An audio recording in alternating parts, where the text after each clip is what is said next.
my experience has been when both sides are motivated, there's ample opportunity to do so, and we've been able to do that. So, John, even though Brandon was only there for one season, what was his impact on the defensive staff, and how do you see that transitioning to him being a defensive coordinator again for the Saints? Brandon Staley? Yes, sir. Yeah. Well, we brought Brandon in for a reason, because of the regard we held him in his football mind. And it wasn't our best year, but I think we saw just that. Brandon is he's got a great football mind. He's got a good way of communicating, and we really enjoyed the opportunity to work with him. I think the Saints, really got a good one. Good decision by Mickey and Kellen and everybody there, and I wish them well. What was the situation with Brian Greasy? What did he tell you guys? So Grease, when he committed, kind of an outside the box thing that Kyle, had always had, thought of Grease, man, he'd be a great coach, and he approached him. I think Grease was in a different world, and he had given it some thought on the front end, and at the time he gave us a 3-year commitment. He's a very principled guy. I think, as often does, I think family and certain other things, I don't want to speak for Brian, but other things were pulling at him, and respect that he made a tough decision, but one he thought was best for him and his family. This decision was what? To step away. Permanently? No, I think to take some time, and we'll see where it goes. I don't want to speak for Brian, but we had good conversations. It's all good. It was just a family decision that he made. It seems like there was a full court press to bring Robert Saleh back. How excited are you guys to have him back? It's awesome to have Saleh back. Felt like he never left, to be honest. You get very close with folks when you work with them as much as we do. And Saleh brought a great deal when he was last here. I think he's even better now with the experiences he's had. And it's a welcome sight to have him back. The energy that he brings, the expertise that he brings, the leadership he brings. We're very happy to have Robert and his growing family. That has grown quite a bit since we last left. I think number 8 on the way, and happy for Sanaa and Robert. And we love their family. We love what Robert brings. And I remember meeting with him in my backyard when Kyle asked me, hey, I want you to interview this guy. I think he'd be a great DC for us. And he had me from that moment on. How big of a hand did Robert have in bringing Brant Boyer from the Jets to the special team spot? I think he was a great reference. We had a lot of good special teams interviews. It's not something you look forward to doing every offseason, but we had an opportunity. Kyle was kind enough to let me or ask me to sit in a lot of them, to meet with a lot of really talented people. And, Brant was a guy that the people who we hold in high regard in the special teams world, everybody kept saying he was in that list of people we should talk to. I think it helped to talk to Robert. It helped to talk to guys like Jeff Ulbrich, who worked with him. And then, most of all, to sit down, hear his vision for our special teams group and get his thoughts. And he's been a great contribution already. When you look at the college football landscape, how much has changed, even like maybe when you were coming out? Yeah. I mean, I don't know how NFL ready you thought you were when you were coming out, but now they get nil money, now they get transfer portals. Now there's a lot of different areas for you to evaluate guys. Do you see more older guys coming out that are more NFL ready, or yes and no, the experiences they're having in college may or may not pick up?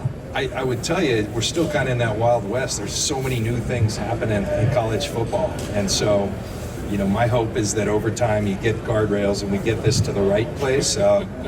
It's, we sit in these interviews with these kids. We're fortunate enough to have them. And it's great to learn about them. But when you hear them, like, my agent and I made a decision. Wait, you're not supposed to have an agent. Yes, you do have agents. And high school kids have agents. So it's a different world. One of the advantages I think we get is a lot of these guys now have had money in college, and oftentimes you got to make mistakes to learn. Sometimes they've made their mistakes, and hopefully they're a little better equipped. We used to get them when they've never had money, and all of a sudden they have money, and they got people asking them for money, and you should do this investment. Maybe they're a little more battle tested by the time they get to us. It's one perspective.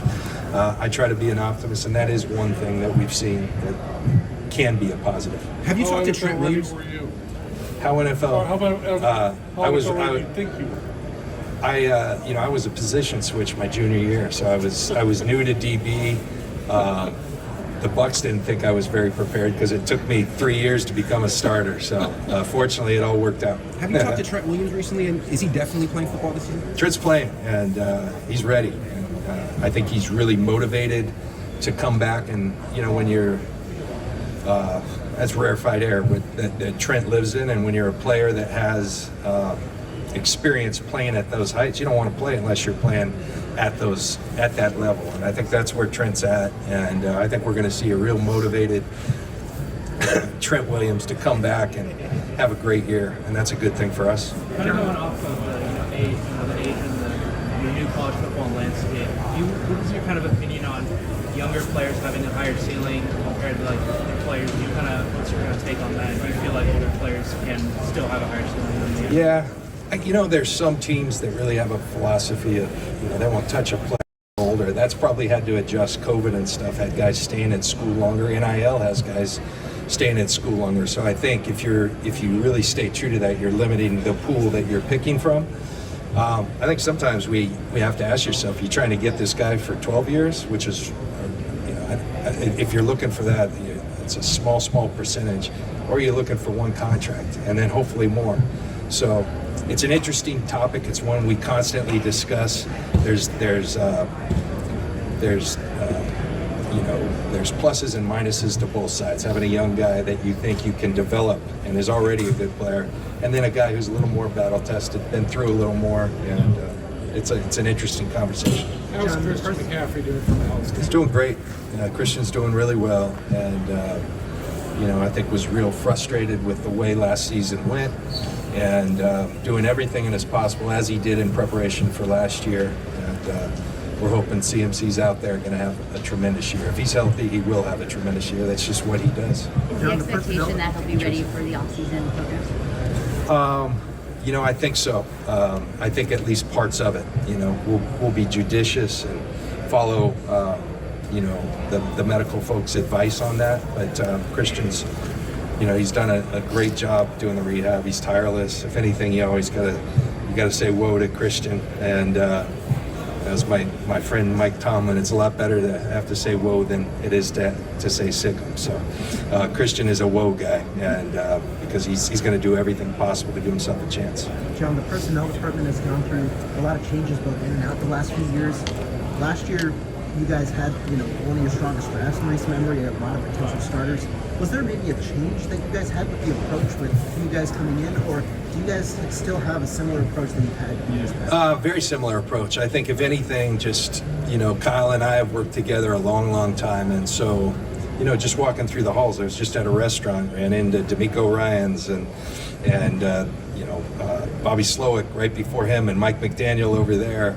All these guys that have been with us over the years, and personnel people, Adam Peters, And so a lot of people contributed a lot to really refining a process that we work by, and we always are tweaking it, trying to make it better. So I think if anything, when you have some form of continuity, and we've had that, it allows you to have systems, challenge them, test them, what's working, what's not, and continue to hone in and always try to get better. You never stay the same, so you always are trying to get better. Is there a health update on Brandon Ayuk? There was also a report from the Combine that teams are poking around, interested in trading for him. Is there any interest? Yeah, that typically happens with really good players. I remember, I think 2 years ago, having similar conversations. You get calls, and you always listen to calls. And,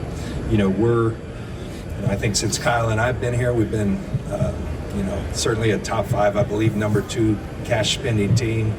In the last 5 years, I think or 4 years, going into the 4th year, I think we're the 4th highest cash spending team. So at some point you have to reset a little bit, or at least recalibrate. You can't just keep pressing the pedal. And I think there's some good that can come out of it. We need to get younger. I think we're the oldest team in football, trying to make a run at the deal last year, and I think it's good to constantly get younger. Our draft class last year was a great move towards that. We'll have 4 picks in the top 100.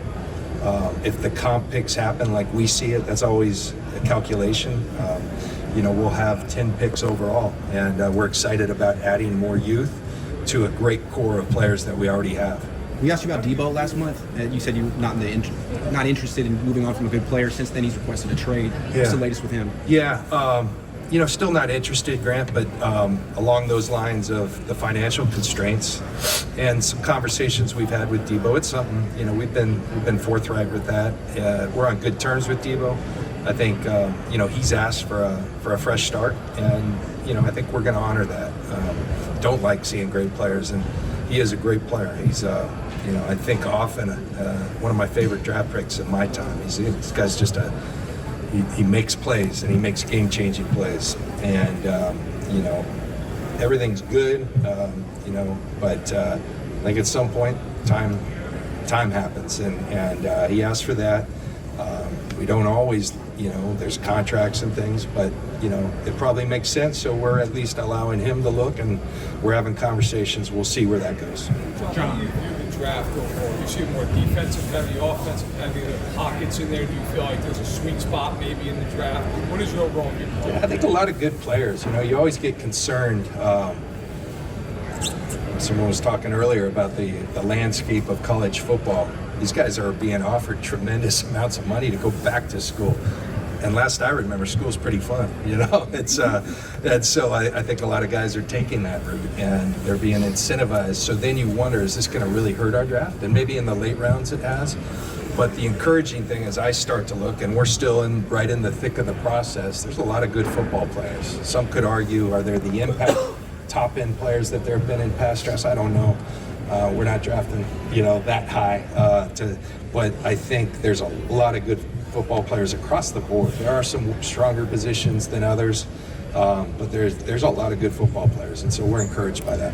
Is this the week that you expect to start getting maybe a little bit more clarity on Greenlaw, Hufanga, just through conversations as to whether or not you might be able to bring them back? Those guys are fantastic players. Of course, we have interest in bringing them back, and you know, we'll work our tails off to try to make that happen. Whether it does, can't tell you that, but I think in the near future here, you know, things are kicking off. So, yeah, you know, we've been in contact with them, and their representatives will continue to be. What's the most challenging part of a situation like Debo's, where it's a good player who requests a trade? What's the most challenging aspect of a situation like that? Love. You know, there's a lot of love there. There's a lot of respect there. There's a lot of shared experiences. So to let that go, that's difficult. But like I said, time happens, and you know, if it makes sense for both sides, you at least give it a chance, and so that's where we're at. Did he explain why he wanted a fresh start? Yeah, but I'm not. Those are personal conversations, and like I said, everybody's on good terms. And, you know, hopefully we find a great place. Then we'll have to make a decision if we don't. But there's, like I say, there's been a lot of interest around the league. Is there a scenario where he actually does come back? There's always a scenario. I've learned that as well. Yeah. Last one, you mentioned the possibility of bringing back Javon Hargrave.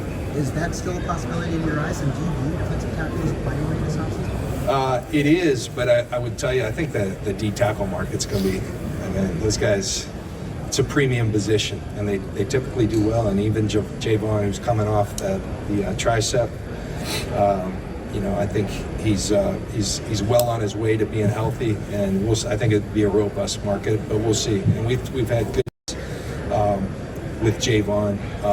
You know, when we kind of talked about the transaction we were going to make, that yeah, we'd be interested in a scenario where he comes back, and hopefully we can be involved in that. We'll see. Hey John, you mentioned prospects that are good players but maybe have more developmental upside versus maybe impact prospects that can come in right away. With the quarterback potentially having a big number going forward, does that kind of influence how you see those two and which you might lean more toward? One more time when we're on that question. Yeah, like you mentioned the players that are good players but have more developmental upside. Yes. Versus impact players that you might draft. With Yeah. the quarterback having a big number, does that maybe influence how you see that, which way you go more because of that? Yeah, the one thing I've learned in this deal is everything is tied to everything, particularly when you're talking about a position like the quarterback position and the effect it has on your entire team. And it can lift your entire team, but it can affect your entire team, and we'll see where that goes. But our intention is to have a really good team around, and whatever that entails, but it does have an impact, to say the least. Do you have any last comments on the latest legislation with the tush push? On the tush push, you know what? this is my first year on the competition committee, so I sat in there and I just listened. You know, I never want something to found because credit to the Eagles and congratulations to the Eagles. As hard as it is to say, respect. They had a tremendous season. We're a tremendous team right down to the end, and so a lot of good people in that organization, and I congratulate them. They're fantastic at that play, and a big part of me so I don't want to speak out of both sides of my mouth. I've always been a proponent. If you don't like it, stop it. But I have my own feelings on that play, and I long have. It's not real pretty to watch. I think back to my playing days, and I think that might have made me do things that I wouldn't be proud of, you know, because if they aren't going to stop it, I'll stop it. That kind of trickles into players that have a certain mentality's head, and I'm just being truthful there. And so I hope that's never the case. You know, the competition committee, you know, I've been really impressed the way they go about things. You know, you go right down the line. Let's talk about it, you know, for the game of football, the aesthetics of it. But let's talk about it first and foremost is always health and safety. And I think there's probably not enough significant data to show that, that a lot of people are getting injured on this play. There is, I think, a fear that something serious could happen on that play just because of the dynamics of it.